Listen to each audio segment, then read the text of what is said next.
राम रामेति रामेति रमे रामे मनोरमे सहस्रनाम तत्तुल्यं भो राम वरानने। इति श्रीबुधकौशिक विरचितं श्रीराम रक्षा स्तोत्र संपूर्णम्। ओम शांति शांति शांति।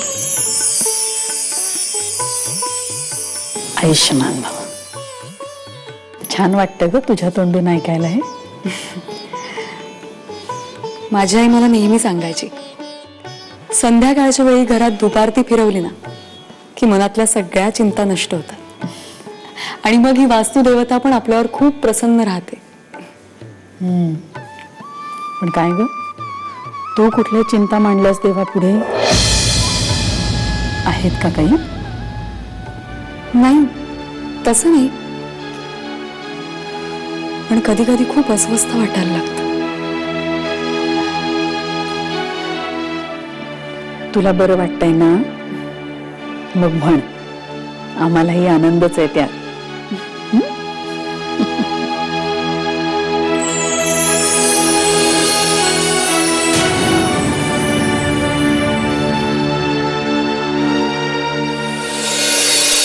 हा कोट असाच अजून एक का ठेवलाय यांनी? हा धुवायला पाहिजे. पण सत्यजितने स्ट्रिक्टली सांगितलंय हा कोट धुवायचा नाही म्हणून. का? कोणत्या तरी मुलीचे हात आहेत म्हणे, तिने चिखल लावला होता आणि त्याला तो त्याचा इतका मोठा अपमान वाटला, तो कायम लक्षात राहावा म्हणून त्यांनी सांगितलं हा कोट कधी धुवायचा नाही. सत्यजित त्याचा झालेला अपमान कधीही विसरत नाही.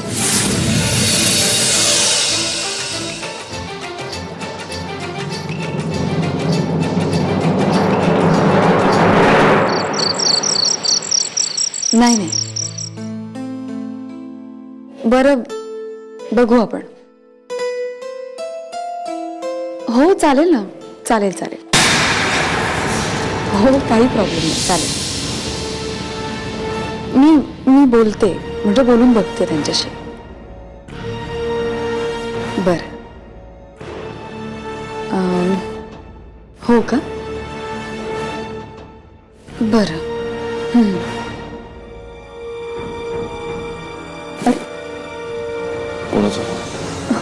तुम्ही कधी आला? हॅलो, मी नंतर करू का? बरं, बाय बाय बाय. तुम्ही कधी आलात? बराच वेळ झाला. सॉरी, माझ्या लक्षात नाही आलं. दुपारपासून 3दा फोन केला तुला, 3 वेळेला कॉल वेटिंगवर. तुला येत नाही का दुसरा फोन रिसीव्ह करता? नाही, म्हणजे मी बघितला कॉल तुमचा, पण काय? आणि असा कोणाचा फोन होता की तू माझा फोन नाही घेऊ शकलीस? खूप दिवसांनी फोन आला होता आईचा, मग खूप वेळ बोलत होतो आम्ही. आत्तापर्यंत? नाही, म्हणजे आईचा फोन झाल्यावर माझ्या लक्षात नाही राहिलं तुम्हाला फोन करायचं. I am sorry. मग आत्ता कोणाचा फोन होता? आत्ता मधुराचा फोन होता आणि काकू बोलली माझ्याशी. तुमच्याबद्दल विचारलं तिने. कोणी? काकूने. ठीक आहे.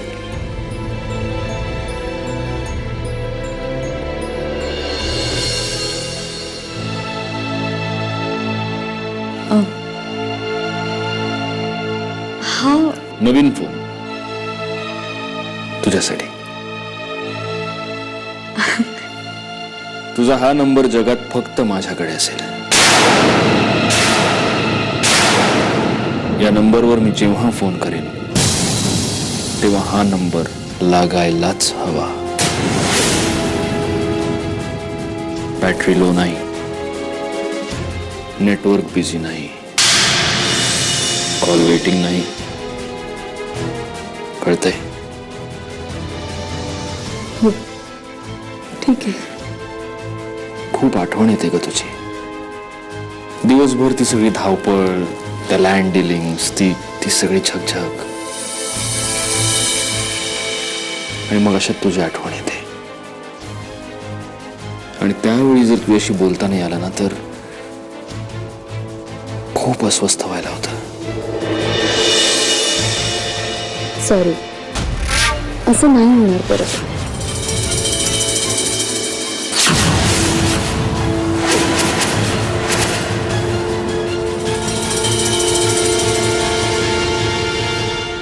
मी असं होऊच देणार नाही. का? एवढी आठवण येते माझी?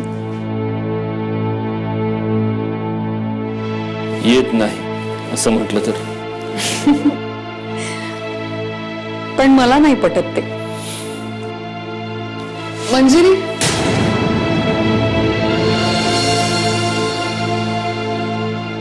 हा कोट घेऊन काय करतेस तू? मंजिरी हा कोट धुवायला टाकायला चालली होती.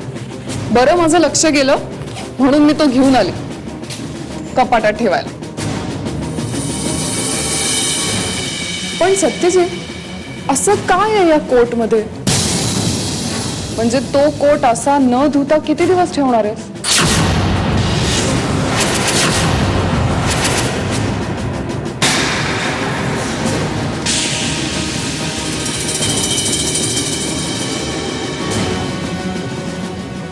मी जेव्हा मंजिरीला पहिल्यांदा बघायला गेलो होतो तेव्हा हाच कोट घातला होता.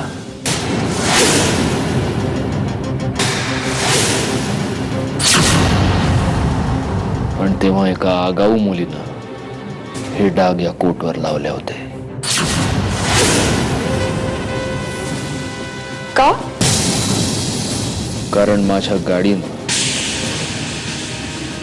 तिच्या बॉयफ्रेंडच्या अंगावर चिखलाचे शिंतोडे उडाले होते.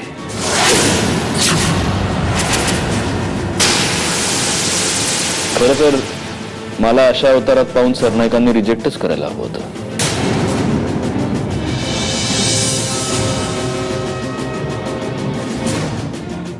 पण सरनाईकांनी कोट नाही पाहिला, कोटाच्या आतला माणूस पाहिला आणि विश्वासानं त्यांची मुलगी माझ्या हाती सोपवली.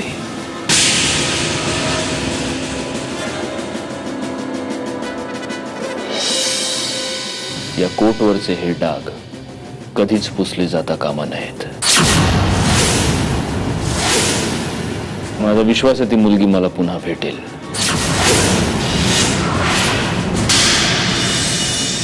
आणि जेव्हा ती मला भेटेल तेव्हा तेव्हा तेव्हा काय करणार आहेस तू?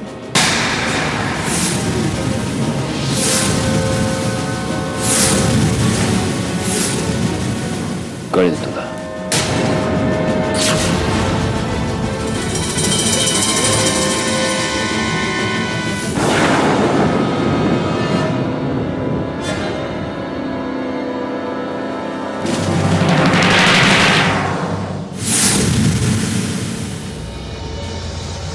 प्रिया, प्रिया काय करतील ग ते? तुला काय वाटतं? तर सत्यजितच्या मनात कोणती शिक्षा आहे ते नाही सांगता येणार. मला मला खूप भीती वाटते. का? तुला का भीती वाटते? प्रिया, मला मला तुला काहीतरी सांगायचं आहे. मग सांग ना. अगं ते म्हणजे मला सांगता नाही येते. पण एक मिनिट, मला शांतपणे नीट सांग, काय सांगायचंय तुला? ते म्हणजे मंजिरी, तुम्ही एक मिनिट आधी मला सांगून जा, काय बोलायचं होतं? मी नंतर सांगते. मंजिरी, मला तुला काहीतरी सांगायचं आहे. अगं ते म्हणजे मला सांगता नाही येते. पण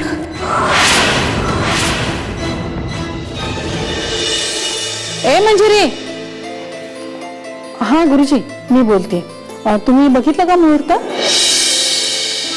परवा नाही, मला बोलावं लागेल त्यांच्याशी. ठीक आहे, मी बोलते आणि मग तुम्हाला सांगते. ठीक. हा आई. अगं मी आता गुरुजींशी बोलले. ते म्हणाले की परवाचा मुहूर्त चांगला आहे. कसलं? अगं तुझा गर्भदान विधी नाही का करायचा? करायचा ना परवा? चालेल. तुला चालेल ग, पण सत्यजितचं काय? त्याला आहे का ये? वंच, तू बोल ग सत्यजितची. त्याला सांग परवा थोडा वेळ काढून ठेव म्हणून.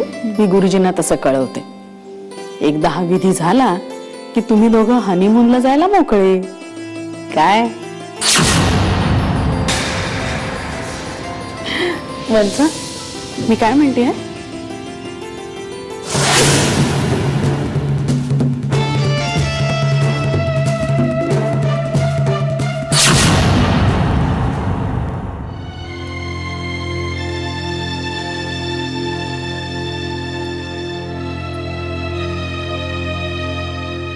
तो हार गळ्यात घालायचा असतो, त्यासाठीच आणलाय तो. मग का नाही येतो गळ्यात अजून?